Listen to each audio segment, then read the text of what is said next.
সুপ্ৰভাত। আজি মোৰ প্ৰথমটো ব্লগলৈ আপোনালোকক স্বাগতম জনাইছোঁ। আজি মই বনাবলৈ লৈছোঁ আলু পিটিকাৰ এটা ভাজি। চাওক মই আলুখিনি বইল কৰি কেনেকৈ পিটিকা বনাই লৈছোঁ। ইয়াতে মই জলকীয়া দিছোঁ আৰু এয়া পিঁয়াজ আৰু ধনিয়া মই অলপ দেৰিকৈ দিম। লগতে মই বনাই আছোঁ দাইল। চাওক কি ধুনীয়াকৈ উতলি আছে দাইলখিনি।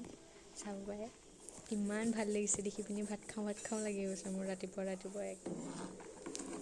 চাওক দাইলখিনি লাহে লাহে অলপ সিজিব লৈছে আৰু সিজিব আৰু এতিয়া মই বনাম এই পিটিকাখিনি।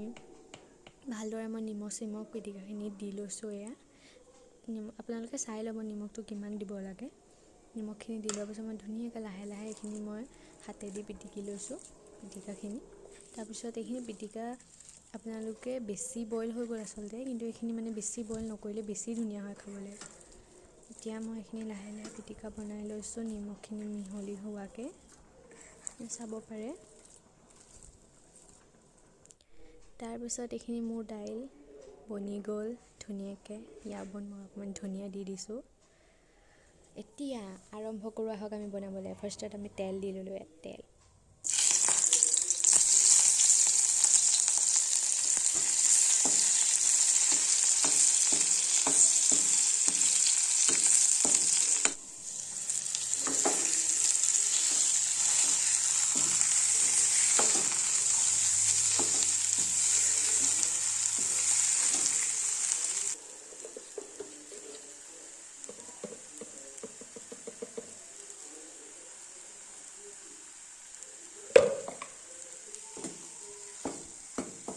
এয়া একেবাৰে শেষত চাওঁ মোৰ পিটিকা ভাজি ৰেডি।